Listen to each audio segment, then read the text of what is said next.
نحمده ونصلي على رسوله الكريم أما بعد بسم الله الرحمن الرحيم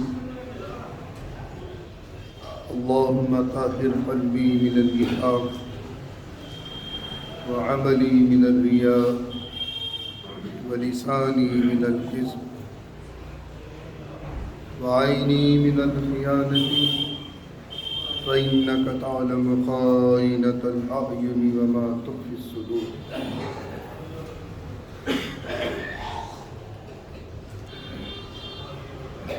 عزیزان گرامی، گزشتہ جمعے کو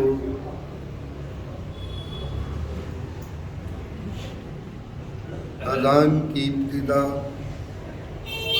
تاریخ کے آئینے میں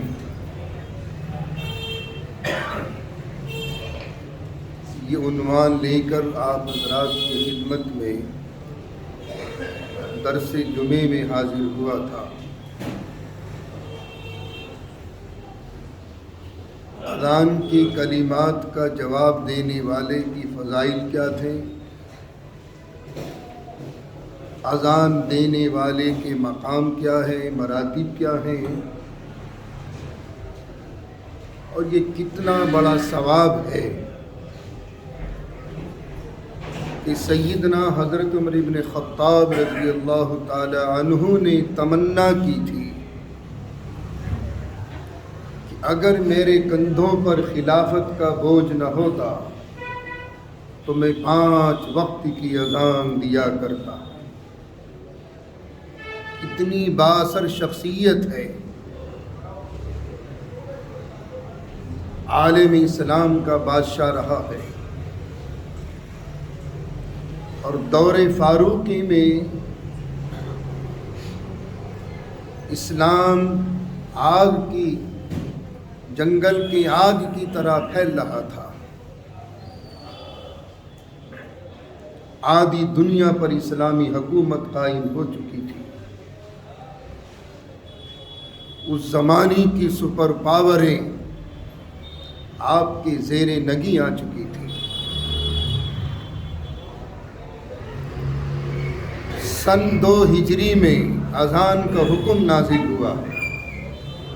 باہر کے مائک میں بول رہے ہیں۔ سن 2 ہجری میں اذان کا حکم نازل ہوا تھا۔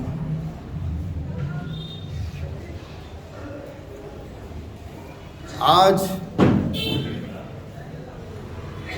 اذان کی فضیلت اور اس کا اجر و ثواب،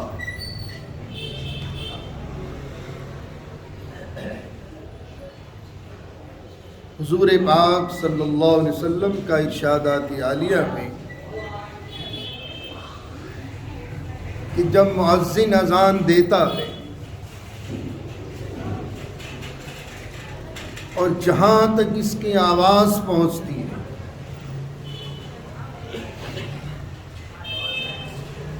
اور اس آواز کو سننے والی تمام مخلوقات، نباتات ہوں، جمادات ہوں، بحر و بر ہو، خشکی کی مخلوق ہو، دریاؤں کی مخلوق ہو، سمندروں کی مخلوق ہو، پہاڑوں کی مخلوق ہو، جتنی بھی مخلوق اس آواز کو سنتی ہے مؤذن کے کلمات، کل قیامت کے دن یہ تمام مخلوق اس بات کی شہادت دیں گے کہ اے اللہ تیرے بندے نے اذان پڑھی تھی، اور ان کی شہادتیں اذان دینے والے کی کامیابی کا ثمرہ ہے آخرت کے اعتبار سے۔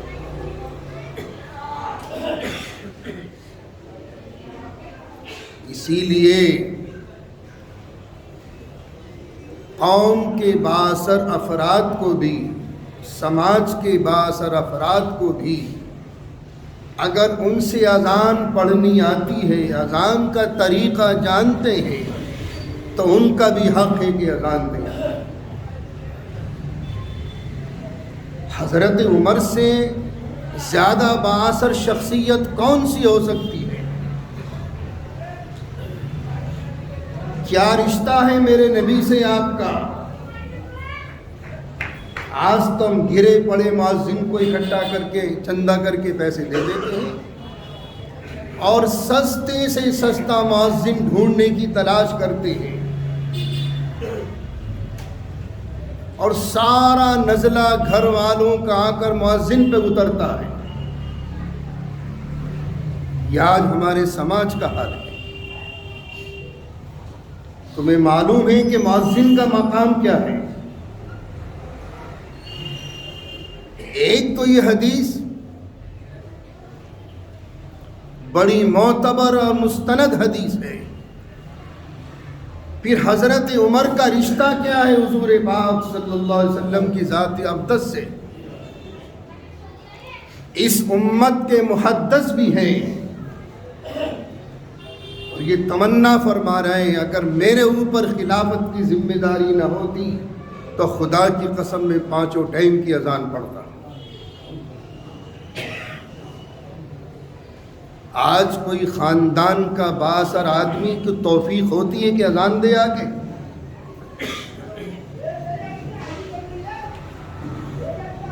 دوسری حدیث سنیے،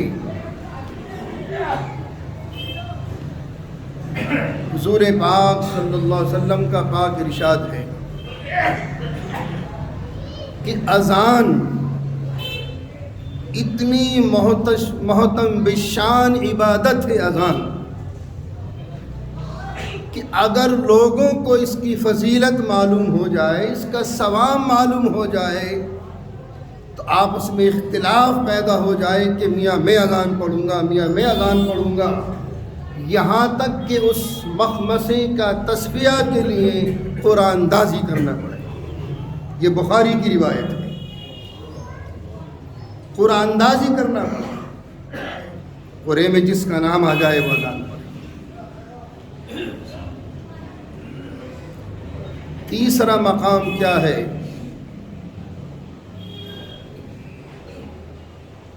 حضور پاک صلی اللہ علیہ وسلم کا ارشاد ہے کہ کل قیامت کے دن اذان دینے والے مؤذنین اکرام مشک کے ٹیلوں پر ہو۔ ہماری اور آپ کی کوئی گارنٹی نہیں، ان کی گارنٹی دی میرے نبی نے، مشکو کے ٹیلوں پر ہوں گے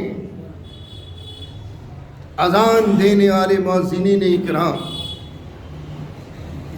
آج تو ہماری نگاہوں میں ان مؤذنوں کی وہ ویلیو ہے جو گھر کے نوکروں اور چاکروں کی ویلیو ہے۔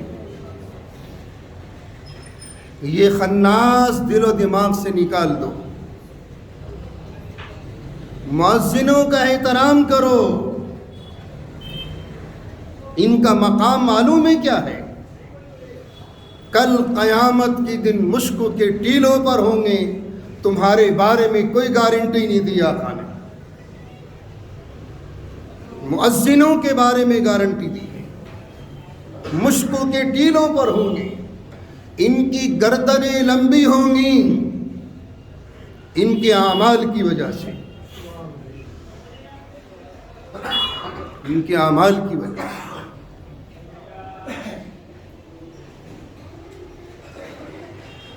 اور اس سے اگلی حدیث سنیے، حضور پاک صلی اللہ علیہ وسلم کا پاک ارشاد ہے، جس میرے امتی نے اذان 7 برس تک دے دی، ایک روایت میں 12 برس، جس میرے امتی نے اذان 7 سال تک دے دی اخلاص کے ساتھ، ریاکاری نہ ہو، دکھاوا نہ ہو، تسنع نہ ہو، چونکہ ریاکاری تو کسی بھی عبادت میں نہیں ہونی چاہیے۔ وہ ہمارے یہاں تو وہ محرم کے سپاہی اور رمضان کے نمازی مشہور ہیں. کتنا شوق پیدا ہوتا ہے رمضان میں. یہ میرا نوجوان طبقہ بیٹھا, ان کی تہجد تک قضا نہیں ہوتی اور چاند دکھتے ہی یہ غائب.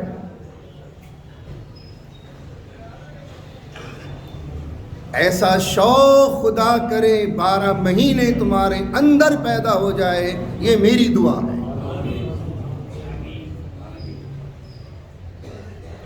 ایسے نمازی 12 مہینے کے نمازی ہو جائے تو سینکڑوں مسجد حکومت کو کھولنے پر مجبور کر دیں گے, بشرط یہ کہ نمازی ہو جائیں. لیکن یہ تمام عبادتیں اخلاص پر مبنی ہو, ریاکاری نہ ہو, دکھاوا نہ ہو. ورنہ میاں قبر میں جا کر تو ہڈیاں پسلیاں سب کی برابر ہو جاتی ہیں. As a result, the bones of the poor man become with those of the king. We could now differentiate between them any longer. بادشاہ بھی وہی ہے, امیر بھی وہی, غریب بھی وہی, سب قبر میں. پانی کا ریلا آیا, بہا لے گیا سب کو. اب چھانٹ کے دکھاؤ کہ بادشاہ کی پسلیاں کون سی ہیں, غریب کی ہڈیاں کون سی ہیں, دکھاؤ چھانٹ کے. وہاں تو صرف اعمال کام آئیں گے. تو ہر عمل میں اخلاص ہو, للہیت ہو. خیر, حضور پاک صلی اللہ علیہ وسلم نے ارشاد فرمایا, جس میرے امتی نے 7 برس تک, ایک روایت میں 12 سال, جس میرے امتی نے 7 سال تک اخلاص کے ساتھ اذان پڑھ لی, اللہ رب العزت والجلال نے اس کے لیے جہنم سے آزادی کا پروانہ لکھ دیا. بشرط یہ کہ اخلاص ہو, ریاکاری نہ ہو, دکھاوا نہ ہو, عجب نہ ہو, خود پسندی نہ ہو. جس کے لیے تم عبادت کرتے ہو, زمین کی تہوں میں چلے جاؤ, وہاں بھی اللہ دیکھ رہا ہے. 5 اسٹار ہوٹلوں میں چلے جاؤ, وہاں بھی اللہ دیکھ رہا ہے. اللہ ہر جگہ حاضر و ناظر ہے. ہمارے ظاہر کو بھی دیکھتا ہے, باطن کو بھی دیکھتا ہے. التقوی ہاں ہونا, یہاں ہے تقوی. یہ دل اگر صاف ہے تو ساری دنیا اور آخرت آپ کے لیے روشن ہے. تیسرا مقام سنیے مؤذن کا. مؤذن کا مقام شہداء کی برابر ہے. میرے آقا نے ارشاد فرمایا, جس طریقے سے شہداء کی لاش کو قبر کے کیڑے مکوڑے نہیں کھاتے, اسی طریقے سے مؤذن کی لاش بھی قیامت تک جوں کی تو رہتی ہے. کیا سمجھ رہے ہیں مؤذنوں؟ شہداء کا مقام کیا ہے؟ شہیدوں کے لیے آخرت کا انتظار نہیں ہوتا, یوں شہید اور سیدھا جنت میں.